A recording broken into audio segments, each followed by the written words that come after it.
अगर आप भारत से बाहर दुनिया के किसी भी देश में जाते हैं और वहां पे आपको अपनी पहचान जाहिर करनी हो तो आधार कार्ड से, पैन कार्ड से या वोटर आई कार्ड से काम नहीं चलेगा।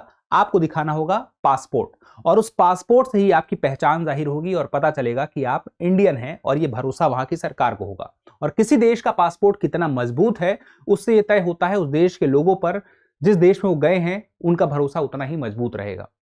तो भारत का पासपोर्ट कितना मजबूत है, दुनिया का सबसे बड़ा या सबसे मजबूत पासपोर्ट कौन सा है, सबसे कमजोर पासपोर्ट कौन सा है, और इन पासपोर्ट के मजबूत या कमजोर होने से क्या फर्क पड़ेगा, आज हम यही जानने वाले हैं, क्योंकि हिनले पासपोर्ट इंडेक्स 2026 जारी हो चुका है। तो चलिए सारी बातों को जानते हैं। मैं हूं केवल आपके सामने और आप देख रहे हैं दृष्टि आईएएस का प्रोग्राम।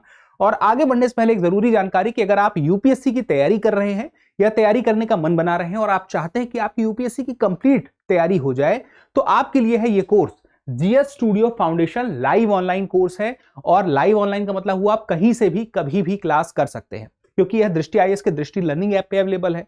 खास बात क्या है कि 14 महीनों में आपका चाहे प्रीलिम्स हो या मेंस, उसकी कंप्लीट जीएस की तैयारी हो जाएगी। और प्रीलिम्स और मेंस की 14 महीनों में तो कंप्लीट तैयारी हो जाएगी, लेकिन क्लासेस का एक्सेस आपको 18 महीने तक यानी कि 1.5 साल तक मिलेगा। आप 1.5 साल तक जितनी बार चाहे उतनी बार क्लास को देखिए। लाइव चैट की सुविधा है कि यानी कि जब क्लास लाइव चल रही होगी तो उस वक्त आप क्लास में सवाल भी पूछ सकते हैं चैट के माध्यम से। और सिर्फ क्लास नहीं मिल रही है, आपको साथ में मिल रहा है क्या, स्टडी मटेरियल मिलेगा, कलर्ड प्रिंटेड बुकलेट्स मिलेंगी, आपको प्रीलिम्स के टेस्ट मिलेंगे, आपको मेंस के टेस्ट मिलेंगे, एकेडमिक सपोर्ट मिलेगा। और ये सब कुछ आपको मिलने वाला है सिर्फ 24,999 रुपए में। और अगर आप चाहते हैं कि यह फीस और कम हो जाए तो आपको 10% का और डिस्काउंट मिलेगा अगर आप कूपन कोड अप्लाई करते हैं KEVAL। तो कहां अप्लाई करना है, दृष्टि आईएएस के दृष्टि लर्निंग ऐप में आप जब जीएस स्टूडियो फाउंडेशन कोर्स पे क्लिक करेंगे तो वहां पे बाय नाउ के ऑप्शन में कूपन कोड अप्लाई करने का ऑप्शन आएगा। या फिर आप चाहते हैं कूपन कोड अप्लाई ना करना पड़े, सीधे आपको फीस जो है कम में यह कोर्स मिल जाए 10% डिस्काउंट के साथ में, तो डिस्क्रिप्शन में जो लिंक है, हिंदी मीडियम का भी लिंक है, इंग्लिश मीडियम का भी लिंक है और इंग्लिश मीडियम का भी लिंक है। आप उनमें से जिस कोर्स में एडमिशन लेना चाहते हैं क्लिक कर लीजिए। इंग्लिश का मतलब ये हो गया कि हिंदी और इंग्लिश मिक्स भाषाओं में पढ़ाया जाएगा और वहां पर इंग्लिश में स्टडी मटेरियल मिलेगा। तो चलिए, ये सारी बातें थी। कुछ अतिरिक्त जानकारी चाहिए तो आप इस नंबर पे कॉल भी कर सकते हैं। हम आते हैं अपने टॉपिक पर, हिनले पासपोर्ट इंडेक्स 2026 पे। तो क्या पता चला है कि सिंगापुर सबसे ज्यादा ताकतवर पासपोर्ट के मामले में, और सिंगापुर पिछले 3 साल से सबसे ताकतवर पासपोर्ट बना हुआ है। अब इस ताकतवर का मतलब क्या है, कैसे डिसाइड हो रहा है कि कोई पासपोर्ट ताकतवर है, ये रैंक बनाई गई है तो कोई फॉर्मूला तो होगा ही।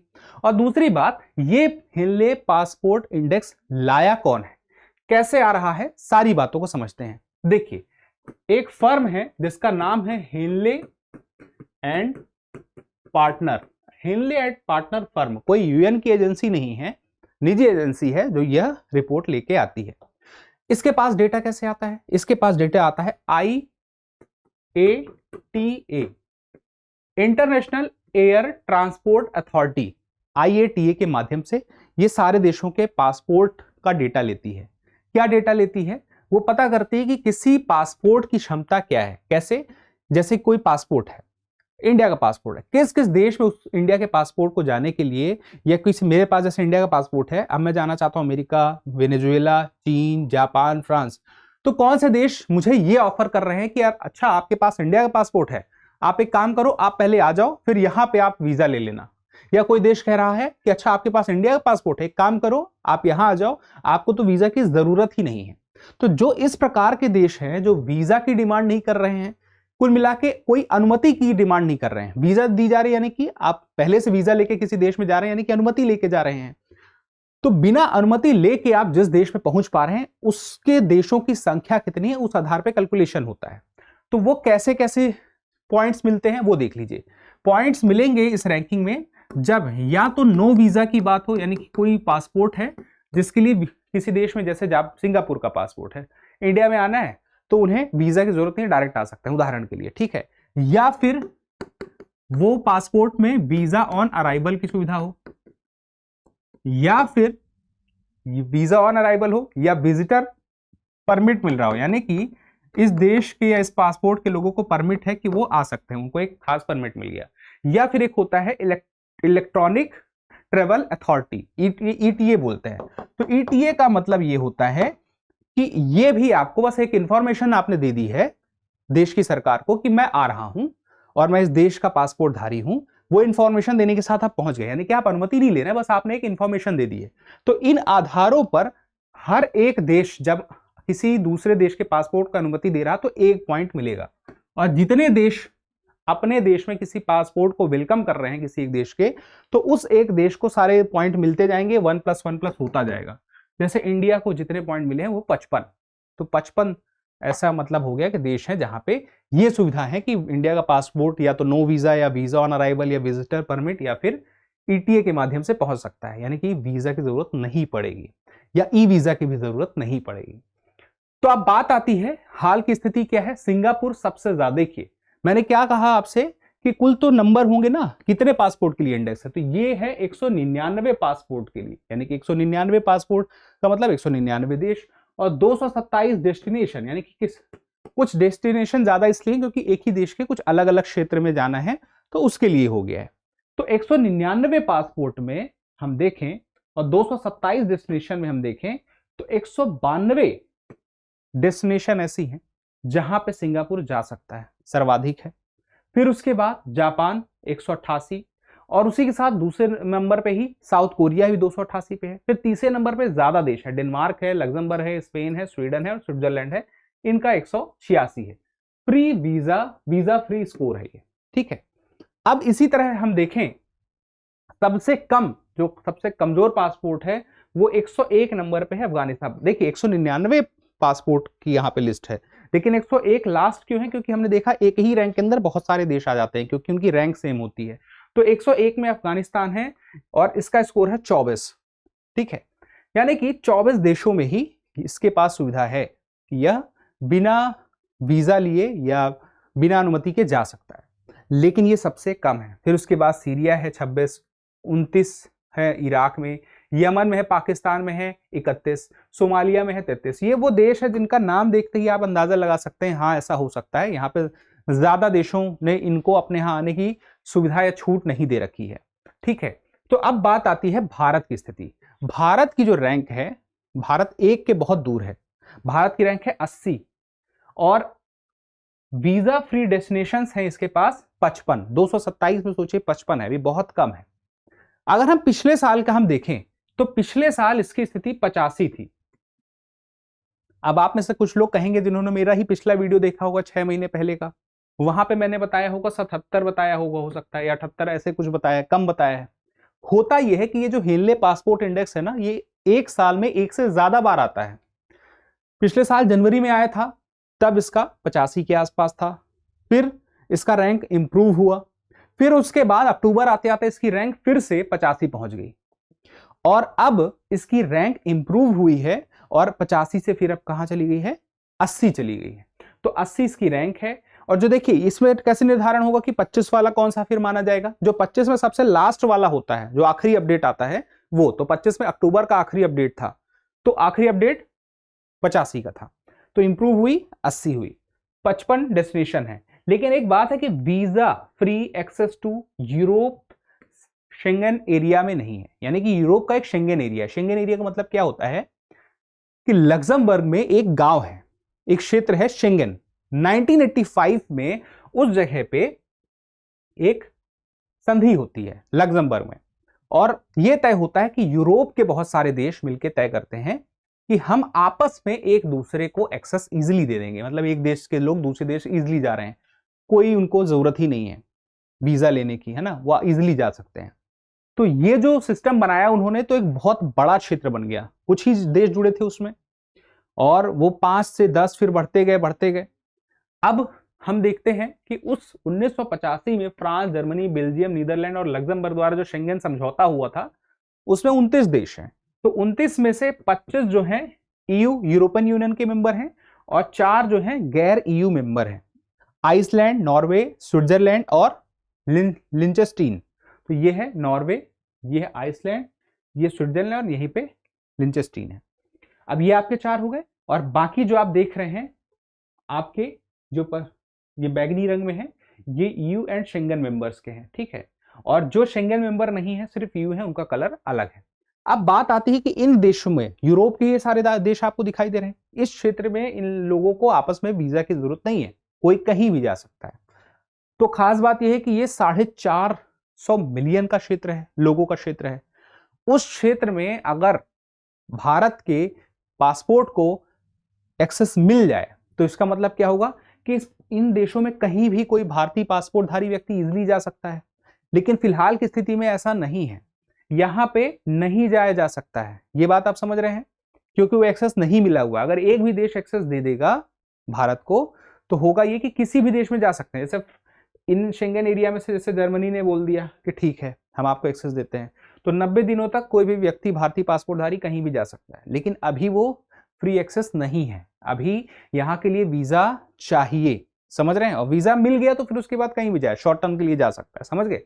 तो ये बातें हैं। इसमें से हम आगे बढ़ने से पहले ये जान लें कि भारत की पोजीशन बदलती रही है। 80 हो गई, 85, 80, 84, 83 इसी के आसपास रही है पिछले कुछ सालों में, ठीक है, ज्यादा आगे पीछे नहीं जा रही है। अब एक सवाल ये आता है कि ये जो हम बात कर रहे हैं पासपोर्ट की, तो पासपोर्ट क्या एक ही तरह का होता है? आमतौर पर जो आम लोग होते हैं इंडिया के, उनका पासपोर्ट होता है ब्लू, और उस ब्लू पासपोर्ट यानी कि आम नागरिकों के पासपोर्ट के हिसाब से ये रैंकिंग बनती है। अदरवाइज एक रेड और व्हाइट पासपोर्ट भी होता है। रेड पासपोर्ट होता है आधिकारिक व्यक्तियों के लिए, सरकार के, और सरकारी कामों के लिए जो अन्य कुछ पासपोर्ट जारी किए जाते हैं उसमें से एक व्हाइट पासपोर्ट भी होता है, लेकिन आम नागरिकों का ब्लू है। इसी वजह से इस ब्लू पासपोर्ट को ही रैंक के लिए उपयोग किया जाता है। अब बात आती है भारत की स्थिति की। जब हम बात कर रहे हैं तो भारत पीछे क्यों है, भारत की रैंक पीछे क्यों है? चाइना से भी पीछे है, चाइना का 59 है। तो इस हिसाब से हम देखें तो चाइना से भी खराब रैंक क्यों है? क्योंकि पर कैपिटा इनकम एक बड़ा रीजन कहा जा रहा है। पर कैपिटा इनकम के अलावा एक बात कही जा रही है कि प्रवासन हो सकता है, यानी कि कुछ लोग ऐसे हैं जो यहां से वहां जाएं और वहीं पे रुके रह जाएं, वापस ही ना आए, अपने आप को गायब कर लें। ऐसे बहुत सारे केसेस आते हैं। तो उन देशों का कई जो अच्छे देश होते हैं, बड़े देश होते हैं, जिनका पासपोर्ट अपना खुद का ही मजबूत है, लेकिन वो कमजोर पासपोर्ट वालों को क्यों नहीं आने दे रहे हैं? क्योंकि उनका मानना है कि भाई आपके यहाँ पर कैपिटा इनकम कम है, आप आएंगे तो यहीं रहना चाहेंगे या आप यहां से रुके रह जाएंगे। तो इस प्रकार के जो संशय बनते हैं, यानी कि एक जो भरोसा नहीं बनता है, उसकी वजह से वो एक्सेस नहीं दे रहे होते हैं। उसके अलावा और कई चीजें हैं, जैसे कि बहुत सारे ना वीजा को लेके हम कह सकते हैं कि एक एग्रीमेंट अगर हो जाए, वीजा एग्रीमेंट दो देशों के बीच में, तो उस प्रकार के एग्रीमेंट भी अभी भारत के ज्यादा नहीं है। लेकिन अगर मान लीजिए कि अगर ऐसा होता कि भारत का पासपोर्ट मजबूत होता है या किसी भी देश का जिसका पासपोर्ट मजबूत है, तो उसको फायदा क्या हो रहा है? तो फायदा हो रहा है वैश्विक आवागमन में वृद्धि हो रही है।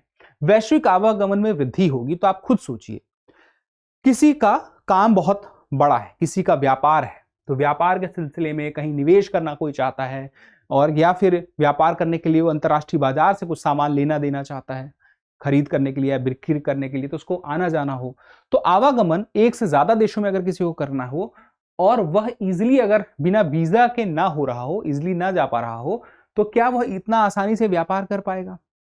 व्यापार नहीं करेगा, देश का भी कहीं ना कहीं नुकसान है। या उतना आसानी नहीं होगा तो हो सकता है वो डिमोटिवेट हो जाए, वो करे ही ना, शुरू ही ना करे जब उसको पता चले कितना मुश्किल है उसके लिए।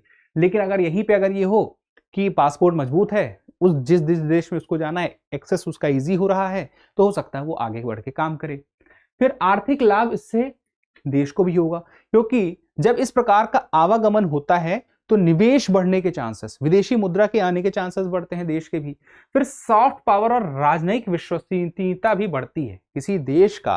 अब जैसे मैं कहूं कि सिंगापुर का पासपोर्ट मजबूत है, तो कहीं भी उस देश के लोग जाएंगे तो उस वहां की तो उनकी छवि तो बेहतर होगी ही, उस जाने वाले व्यक्ति की, उस देश की भी छवि उस हिसाब से होगी कि उस देश की जो राजनीतिक स्थिरता है वो बहुत मजबूत है। उसके अलावा मानव संसाधन का बेहतर उपयोग होता है। सीधी सी बात है, किसी देश का पासपोर्ट मजबूत होगा तो उस देश के लोग जहां चाहे वहां जाके काम कर पाएंगे, जैसे डॉक्टर हैं, इंजीनियर हैं, आर्किटेक्ट हैं, या कोई भी कलाकार हैं, तो उनकी पहुंच जो है ज्यादा देशों तक होगी।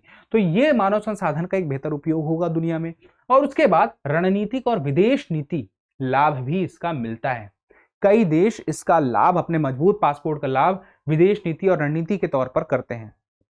अब ये बात आती है कि भारत इसके लिए क्या कर सकता है। तो मैंने भारत से क्या बोला था कि भारत को जरूरत है इसमें कि भारत कोशिश करे कि वीजा को लेके बहुत सारे एग्रीमेंट करे, अब भारत जितना एग्रीमेंट करेगा उतना फायदा होगा। अब कैसे करेगा? देखिए, आसियान है, सार अलग अलग जितने भी हम कहते हैं छोटे छोटे, या अफ्रीकी संघ है, इसी प्रकार से जितने भी बड़े बड़े संघ दिखाई देते हैं, छोटे छोटे समूह दिखाई देते हैं अलग अलग देशों के, उन देशों से अलग अलग मुलाकात करके या उन ग्रुप से अलग अलग मुलाकात करके अलग अलग प्रकार के एग्रीमेंट अगर करके अपनी क्षमता भारत बढ़ाए तो इस रैंक को बढ़ा सकता है। लेकिन ये परिस्थिति के अनुसार है, भारत सरकार स्वाभाविक सी बात है इस चीज को देख रही होगी, पर इसको देखा जा सकता है, ये एक उपाय के तौर पे तो समझ में आता है। उसके अलावा देश की अर्थव्यवस्था जितनी मजबूत होगी तो भरोसा उतना ही जमता जाएगा, वो तो एक मजबूत बात है ही। पर कैपिटा इनकम, ठीक है। चलिए एक सवाल देख लेते हैं कि निम्नलिखित कथनों पर विचार कीजिए। हेनले पासपोर्ट इंडेक्स देशों को इस आधार पर रैंक करता है कि उनके नागरिक कितने गंतव्यों में बिना अग्रिम वीजा के प्रवेश कर सकते हैं।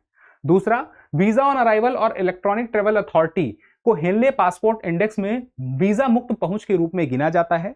और तीसरा, शेंगेन क्षेत्र के किसी देश द्वारा जारी शॉर्ट स्टे वीजा पूरे शेंगेन में यात्रा की अनुमति देता है।